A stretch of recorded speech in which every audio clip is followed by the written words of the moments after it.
لوگ اپنی بیویوں سے زنا کریں گے۔ 1400 سال بعد حضور صلی اللہ علیہ وآلہ وسلم کا فرمان آج سچ ثابت ہو گیا۔ رسول اکرم صلی اللہ علیہ وآلہ وسلم نے فرمایا، لوگوں پر ایک ایسا زمانہ آئے گا جب میاں بیوی آپس میں زنا کریں گے۔ پوچھا گیا، یا رسول اللہ صلی اللہ علیہ وآلہ وسلم، میاں بیوی تو ایک دوسرے پر حلال ہوتے ہیں، کیا ایسا ممکن ہے کہ مرد اپنی بیوی سے زنا کریں اور بیوی اپنے شوہر سے؟ پھر حضور صلی اللہ علیہ وآلہ وسلم نے فرمایا کہ بسم اللہ الرحمن الرحیم، اسلامی معاشرے کی پاکیزگی کی حفاظت کرنا، ہر مسلمان کی عزت نفس اور روح کی طہارت باقی رکھنا، عورت سے نسب کے لوگوں کو ملاوٹ کی غلاظت سے محفوظ کرنا زنا کے حرام ہونے کی حکمت ہے۔ عبرانی کی ایک صحیح روایت ہے کہ ابو العاص نبی کریم صلی اللہ علیہ وآلہ وسلم سے روایت کرتے ہیں کہ آپ صلی اللہ علیہ وآلہ وسلم نے فرمایا، روزانہ آدھی رات کے وقت آسمان کے دروازے کھول دیے جاتے ہیں اور ایک پکارنے والا فرشتہ پکارتا ہے کوئی دعا کرنے والا جس کی دعا قبول کی جائے، ہے کوئی سوال کرنے والا جس کا سوال پورا کیا جائے، ہے کوئی مصیبت زدہ جو دعا کرے اور اس کی مصیبت دور کر دی جائے۔ یعنی آدھی رات کے بعد دعائیں قبول ہونے لگ جاتی ہیں۔ ناظرین، اللہ تعالیٰ ہر دعا کرنے والے مسلمان کی دعا قبول فرماتا ہے، سوائے زانیہ کے جو اپنی شرمگاہوں کے ذریعے غیر مرد کو سیراب کرتی ہے۔ زانیہ عورت جو زنا کے ذریعے مرد کا دل بہلاتی ہے اور پھر اس کی دعا قبول نہیں ہوتی۔ زنا کرنے والے لوگ خود اپنے آپ کو اللہ کے عذاب کا مستحق بنا لیتے ہیں۔ حضرت عبداللہ بن عباس رضی اللہ تعالیٰ عنہ کہتے ہیں کہ رسول اکرم صلی اللہ علیہ وآلہ وسلم نے فرمایا، جب کسی بستی میں زنا اور سود عام ہو جائے تو گویا اس بستی کے لوگوں نے اپنے آپ کو اللہ کے عذاب کا مستحق بنا لیا کہ ان پر کسی بھی طرح کا عذاب آ جائے۔ پھر اسی طرح زانی کو دنیا میں بھی اللہ کی طرف سے سزا مل کر رہتی ہے، یعنی یہ ایک ایسا جرم ہے کہ جس کی سزا دنیا میں بھی ملتی ہے اور آخرت میں بھی۔ حضرت انس کہتے ہیں کہ رسول اکرم صلی اللہ علیہ وآلہ وسلم نے فرمایا، دو گناہ ایسے ہیں جن کی سزا میں جلدی کی جاتی ہے اور دنیا میں ہی دے دی جاتی ہے۔ نمبر 1 زنا، نمبر 2 والدین کی نافرمانی کرنے والا، ماں باپ کی بات نہ ماننے والا۔ اور اب یہ کہ جو شخص ایسی بیماری میں مبتلا ہو جاتا ہے یا زنا جیسے بیماری میں مبتلا ہو جاتا ہے تو پھر اس کا ایمان کیسے رخصت ہوتا ہے کہ اس گناہ کو چھپانے کے لیے جھوٹ پر جھوٹ بولتا چلا جاتا ہے، ایک نہیں کئی جھوٹ بولتا ہے۔ اور جب کوئی انسان جھوٹ بولتا ہے تو اس کے منہ کی بدبو سے فرشتہ اس سے کئی میل دور چلا جاتا ہے۔ اس انسان سے اللہ تعالیٰ کی حفاظت ہٹ جاتی ہے اور وہ شخص ذلیل اور خوار ہو کر رہتا ہے۔ دنیا میں بھی انسان پر طرح طرح کی بیماری اور طرح طرح کی مصیبتیں نازل ہوتی ہیں۔ پھر بڑھاپے کی عمر میں زنا کرنا اللہ کے غضب کو اور غصے کو اور بھڑکاتا ہے۔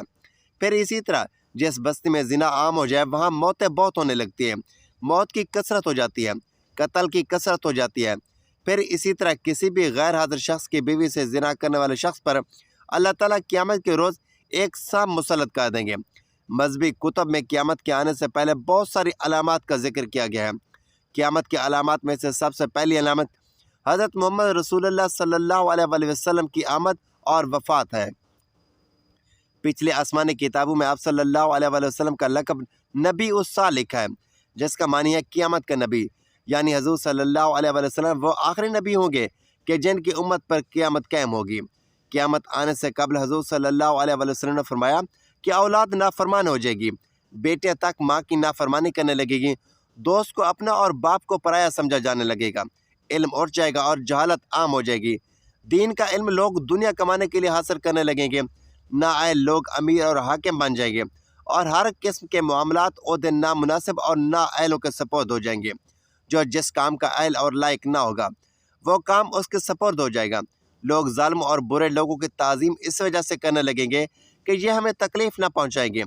شراب کھلم کھلا پی جانے لگے گی، اعلانیہ طور پر ناچنے اور گانے والی عورتیں عام ہو جائیں گی، گانے بجانے کا سامان اور آلات موسیقی بھی عام ہو جائے گی، لوگ امت کے پہلے بزرگوں کو برا بھلا کہنے لگیں گے، جھوٹ عام پھیل جائے گا اور جھوٹ بولنا کمال سمجھا جانے لگے گا، امانت میں خیانت شروع ہو جائے گی، امانت کے طور پر رکھی جانے والی چیزوں کو لوگ ذاتی دولت سمجھنے لگیں گے، نیک لوگوں کے بجائے غلط کار قسم کے لوگ اپنے اپنے قبیلے اور علاقے کے سردار بن جائیں گے، شرم و حیا بالکل ختم ہو جائے گی۔ ابھی موجودہ زمانے میں آپ خود دیکھیں کہ یہ سب علامتیں پوری طرح موجود ہیں۔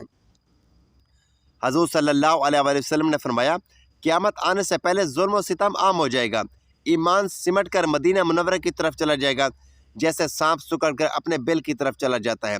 ویسے حالات پیدا ہو جائیں گے کہ دین پر قائم رہنے والے کی وہ حالت ہوگی جو ہاتھ میں انگارہ پکڑنے والے کی ہوتی ہے۔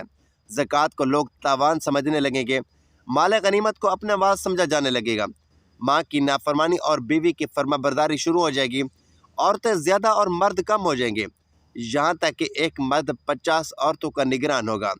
زناکاری اور بدکاری عام ہو جائے گی، حتیٰ کہ حضور صلی اللہ علیہ وآلہ وسلم نے فرمایا کہ قیامت کے قریب زمانے میں لوگ اپنی بیوی کے ساتھ زنا کریں گے۔ بلکہ جب ہم نے یہ حدیث پاک پڑھی کہ لوگ اپنی بیوی کے ساتھ زنا کریں گے تو ہمیں اس بات کی سمجھ نہ آئی، تو ہم نے اپنے مولانا سے پوچھا کہ مولانا صاحب اس کا کیا مطلب ہے کہ لوگ اپنی ہی بیوی سے زنا کریں گے؟ تو انہوں نے فرمایا کہ ہاں، اس کی کئی صورتیں ہیں۔ اس میں ایک صورت تو اس کی یہ ہے کہ مرد یا عورت کوئی کفریہ بول دے اور نکاح ٹوٹ جائے اور ان کو اس کا پتہ ہی نہ ہو کہ نکاح ٹوٹ گیا یا نہیں۔ اور آج کل تو یہ بات عام ہے کہ لوگوں کو اس بات کا علم ہی نہیں، بلکہ قاری ثناء اللہ پانی پتی نے لکھا ہے کہ اگر دو بندے گفتگو کر رہے تھے، ایک نے کہا کہ یہ تو شریعت کی بات ہے اور اگلے نے جواب دیا کہ رکھ پرے شریعت کو، تو وہ آدمی کافر ہو گیا۔ تو ہمیں چاہیے کہ ہم علماء سے پوچھیں کہ کلاماتی کفر کون کون سے ہیں، یہ نہ ہو کہ ہم ایسے جملے بولیں اور کفر کا ارتکاب کر رہے ہوں۔ کئی جملے تو بہت عام ہیں، تو ان کا علم حاصل کرنا ضروری ہے کہ کہیں ہم تو اپنی گفتگو میں کوئی ایسی بات نہیں کہہ جاتے، اگر نکاح ٹوٹ گیا تو پھر ہم بھی ایسے ظلم میں ابھی بھی رہ رہے ہیں اور زنا کا گناہ لکھا جا رہا ہے۔ تو فرمایا کہ مرد قرب قیامت میں اپنی بیویوں سے زنا کریں گے۔ ایک صورت تو یہ ہے کہ یہ کفریہ کلمات بیوی بولے تو بھی نکاح ٹوٹ جاتا، اور اگر خامد بولے تو بھی نکاح ٹوٹ جاتا ہے، اور دوسری صورت ایک دوسرے کے ساتھ بحث، اور یہ تو ہر گھر کی بات نظر آتی ہے۔ جب شادی ہوئی تو میں بولتا تھا اور بیوی سنتی تھی، اس نے کہا پھر اپنے بچے ہو گئے تو بیوی بولتی تھی اور میں سنتا تھا، اس نے کہا پھر ہم دونوں بوڑھے ہو گئے، اب ہم دونوں بولتے تھے اور محلے والے سنتے تھے۔ بڑھاپے میں بحث و تکرار اور زیادہ ہو جاتی ہے، اور اس میں ہوتا کیا ہے، مرد کی زبان میں کنایہ طلاق نکل جاتی ہے۔ کنایہ کہتے ہیں لفظ طلاق والا نہیں بولا، لیکن بات ایسی کہتے کہ مفہوم طلاق والا نکلتا ہے، اس کو کنایہ میں طلاق کہتے ہیں۔ اب یہ گناہ بہت زیادہ ہے، غصے میں کہہ دیتے ہیں کہ چلی جا، مجھے تیری کوئی ضرورت نہیں۔ آج کے بعد اس قسم کے الفاظ جس کا نتیجہ یہ نکلے کہ تو میری بیوی نہیں ہے، اب اس قسم کے مسائل کی بھی معلومات حاصل کرنی چاہیے۔ شریعت کہتی ہے کہ علم حاصل کرو، ایسا نہ ہو کہ کنایہ میں طلاق ہو جائے، جنہیں پتہ بھی نہ ہو اور وہ ساتھ رہ رہے ہوں۔ اور آج کل تو یہ حالات ہیں کہ زبان سے طلاق کہہ دیتے ہیں، طلاق ہو بھی جاتی ہے، پتہ بھی ہے دونوں کو، مگر بدنامی ہو جائے گی، پھر میاں بیوی اکٹھے رہ رہے ہوتے ایک گھر میں ایک کمرے میں، تو یہ زنا کر رہے ہیں۔ قربان جائے اس سچے نبی کی مبارک زبان پر جس نے 1400 سال پہلے بتا دیا تھا کہ قرب قیامت کے نزدیک لوگ اپنی بیویوں سے زنا کریں گے۔ ناظرین، صحیح بخاری کی ایک حدیث کے مطابق قریب قیامت کی ایک نشانی یہ بھی ہے کہ اقتدار غلط لوگوں کے ہاتھ میں دے دیا جائے گا۔ علماء کرام بھی اس کے متعلق کہتے ہیں کہ آج دنیا بھر کے ممالک کے حکمرانوں کی طرف دیکھیں تو صاف پتہ چلتا ہے کہ یہ نشانی بھی پوری ہو چکی ہے۔ صحیح بخاری ہی میں ایک اور نشانی بتائی گئی ہے کہ قیامت سے قبل لوگ بلند ترین عمارت بنانے میں ایک دوسرے پر سبقت لے جانے کی کوشش کریں گے۔ آج ہم دیکھتے ہیں کہ وہی دور شروع ہو چکا ہے۔ دنیا بھر میں بلند و بالا عمارتیں کھڑی ہو چکی ہیں، اور جس ملک میں سب سے بلند ترین عمارت موجود ہو، وہاں کے حکمران اور شہری اس سے فخر کا سبب گردانتے ہیں۔ اور اس جیسی دیگر کئی نشانیوں کے متعلق بھی علماء کا کہنا ہے کہ وہ پوری ہو چکے ہیں، اور اب امام مہدی کا ظہور اور قیامت قریب تر آ چکی ہے۔ اللہ کے رسول صلی اللہ علیہ وآلہ وسلم نے قیامت کی نشانی بتاتے ہوئے فرمایا کہ اونٹوں اور بکریوں کے چرواہے جو برہنہ بدن اور ننگے پاؤں ہوں گے، وہ ایک دوسرے سے مقابلہ کرتے ہوئے لمبی لمبی عمارتیں بنوائیں گے اور فخر کریں گے کہ ریاض شہر میں عمارتوں کا یہ مقابلہ آج بھی اپنے عروج پر ہے۔ دبئی میں برج خلیفہ کی عمارت دنیا کی سب سے اونچی عمارت بن گئی ہے، تو ساتھ ہی شہزادہ ولید بن طلحہ نے جدہ میں اس سے بھی بڑی عمارت بنانے کا اعلان کر دیا، جو دھڑا دھڑ بنتی چلی جا رہی ہے۔ عرب کی عمارتیں سارے جہاں سے اونچی ہو چکی ہیں۔ عرض کرنے کا مقصد صرف یہ ہے کہ پیارے رسول حضرت محمد صلی اللہ علیہ وآلہ وسلم نے جو فرمایا وہ پورا ہو چکا ہے، اور بتائی ہوئی پیش گوئیاں آج ہو بہو پوری ہو رہی ہیں۔ اب سوال یہ پیدا ہوتا ہے کہ اس کے بعد کیا ہوگا؟ اللہ کے رسول صلی اللہ علیہ وآلہ وسلم کی ایک اور حدیث ہے کہ قیامت سے پہلے سرزمین عرب دوبارہ سرسبز ہو جائے گی۔ سعودی عرب پر اب بارشیں شروع ہو چکی ہیں، مکہ اور جدہ میں سیلاب آ چکے ہیں۔ عرب سرزمین پہلے جدید ٹیکنالوجی کو کام میں لا کر سرسبز بنانے کی کوشش کر رہی ہے۔ وہ قدرتی موسم کی وجہ سے بھی سرسبز بنتی جا رہی ہے۔ سعودی عرب گندم میں پہلے ہی خود کفیل ہو چکا ہے، اب وہ خشک پہاڑوں پر بارشوں کی وجہ سے سبزہ اگنا شروع ہو چکا ہے۔ پہاڑ سرسبز ہونا شروع ہو گئے۔ بارشوں کی وجہ سے آخرکار حکومت ڈیم بنانے کا پلان کر رہی ہے، جس سے پانی کی نہریں نکلیں گی، ہریالی ہوگی، سبزہ مزید ہوگا، فصلیں لہلہائیں گی۔ یہ پیش گوئی بھی اپنے تکمیلی مراحل سے گزرنے جا رہی ہے، اور جو حضور نے فرمایا اسے ہم اپنی آنکھوں سے دیکھنے جا رہے ہیں۔ اگر احادیث میں غور کریں تو مشرق وسطیٰ کے زوال کا آغاز ملک شام سے شروع ہوا، لیکن شاید عرب حکمران یا تو یہود و نصارہ کی چال سمجھ نہ سکے یا بے رخی اختیار کی، لیکن وجہ جو بھی ہو، آپ صلی اللہ علیہ وآلہ وسلم کے بتائی ہوئی علامات کو تو ظاہر ہونا ہی تھا۔ چنانچہ حدیث پاک میں ارشاد ہے کہ رسول اکرم صلی اللہ علیہ وآلہ وسلم نے فرمایا، سب اہل شام تباہی اور بربادی کا شکار ہو جائیں گے، تو پھر تم میں کوئی خیر باقی نہ رہے گی۔ ناظرین، یاد رکھیں حدیث مبارکہ کی روح سے شام اور اہل شام سے امت مسلمہ کا مستقبل وابستہ ہے۔ اگر ملک شام ایسے ہی برباد ہوتا رہا تو پوری امت مسلمہ کی بھی خیر نہیں۔ ویسے تو 90% برباد ہو چکا ہے، اب جبکہ 5 سالہ خون ریزی میں 8 لاکھ بے گناہ بچے، بوڑھے، عورتیں شہید اور لاتعداد دوسرے ملکوں کی سردوں پر زندگی کی بھیک مانگ رہے ہیں۔ اتنی تعداد میں زخمی یا معذور ہو چکے ہیں، لہذا شام مکمل تباہی کے بعد اب نزع کی حالت میں ہے۔ اس حدیث کے حساب سے عرب ممالک کے سنہرے دور کے خاتمے کی اہم وجہ ملک شام کے موجودہ حالات ہیں۔ گویا نبی کریم صلی اللہ علیہ وسلم کی ایک اور حدیث پیش گوئی کی علامت ظاہر ہو رہی ہے۔ یاد رکھیں کہ شام کے متعلق اسرائیل، روس، امریکہ جو بھی یہاں جھوٹے بہانے بناتے ہیں، لیکن ان سب کا اصل ہدف جزیرۃ العرب ہے، کیونکہ کفار کا عقیدہ ہے کہ دجال ہمارا مسیح ہے۔ اسی وجہ سے یہ لوگ دجال کے انتظامات مکمل کر رہے ہیں، جس کے لیے عرب ممالک میں عدم استحکام پیدا کرنا، کیونکہ ملک شام پر یہ یہود و نصارہ قبضہ کرنا چاہتے ہیں، اور یہ ہو کر رہے گا۔ حضرت امام مہدی علیہ السلام کے ظہور سے قبل چنانچہ کتاب میں ہے کہ آخری زمانے میں جب مسلمان ہر طرف سے مغلوب ہو جائیں گے، مسلسل جنگیں ہوں گی، شام میں بھی عیسائیوں کی حکومت قائم ہو جائے گی۔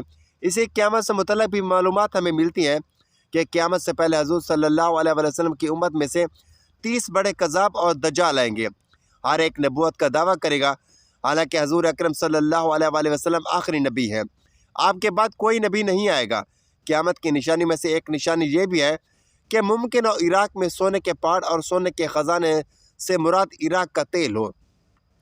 جب یہ علامتیں ہو چکی تو سخت قسم کا عذاب شروع ہوگا۔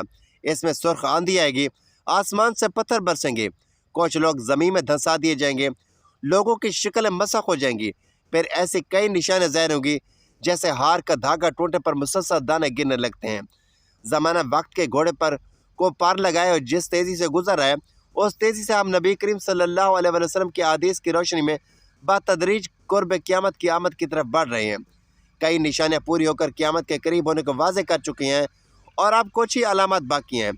فتنہ دجال ایسا خطرناک اور عظیم فتنہ ہے کہ تمام انبیاء نے اپنی امت کو اس کے متعلق آگاہ کیا۔ نبی کریم صلی اللہ علیہ وسلم نے بھی امت کو اس بارے میں اس قدر واضح بتایا کہ صحابہ کرام اس دجال کے فتنے سے پناہ مانگا کرتے تھے۔ احادیث کی روشنی میں علماء کرام نے دجال کے خروج سے قبل کی جو نشانیاں بتائی ہیں، ان کے مطابق گھروں میں ناچ گانا عام ہو جائے گا۔ آج کل ڈش، ٹی وی، کمپیوٹر اور موبائل کے ذریعے یہ سب ہو رہا ہے، اور پختہ گھروں کی تعمیر کی خواہش ہوگی۔ آج کل غریب سے غریب تر لوگ کے بھی پکے مکان سب کے سامنے ہیں۔ مساجد میں دجال کا تذکرہ ختم ہو جائے گا، پانی کی قلت ہوگی۔ اس کی سب سے بڑی مثال ان دنوں ہمارا وطن عزیز ہے۔ دجال کے خروج کے بعد اس کے حیران کن طاقتوں کے بارے میں مختلف آراء ہیں، مگر قابل غور اور دلچسپ بات یہ ہے کہ قدرت کی جانب سے اس کو عطا کی گئی طاقتوں کے حوالے سے کہ یہودی بڑی تیزی کے ساتھ تجربات کرنے میں آئے روز مصروف ہیں۔ روایات میں ہے کہ وہ بارش برسانے پر قدرت رکھتے ہیں۔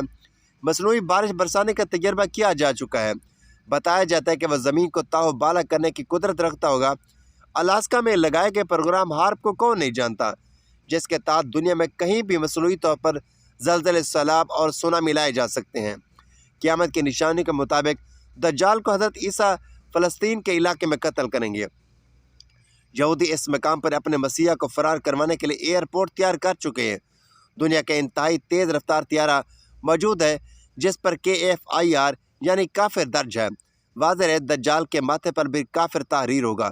قیامت کی ایک نشانی میں یہودیوں کو پناہ دینے والا درخت غرقت کا بھی ذکر ہے۔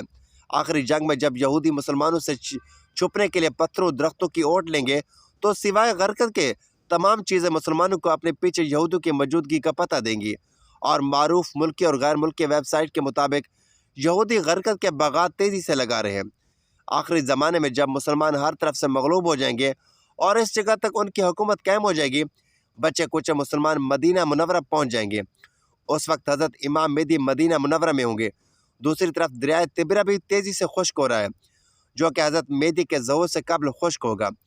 مشرق وسطیٰ کے حالات کو، خصوصاً مسلمان اور ساری دنیا کے حالات کو دیکھتے ہوئے صاف نظر آتا ہے کہ دنیا ہولناکیوں کی جانب بڑھ رہی ہے۔ فرانس اور پوپ بھی عالمی جنگ کی بات کر چکے ہیں۔ سوال پیدا ہوتا ہے کہ اس عالمی جنگ کا مرکز کون سا خطہ ہوگا؟ واضح نظر آ رہا ہے مشرق وسطیٰ ہی میں متوقع ہے۔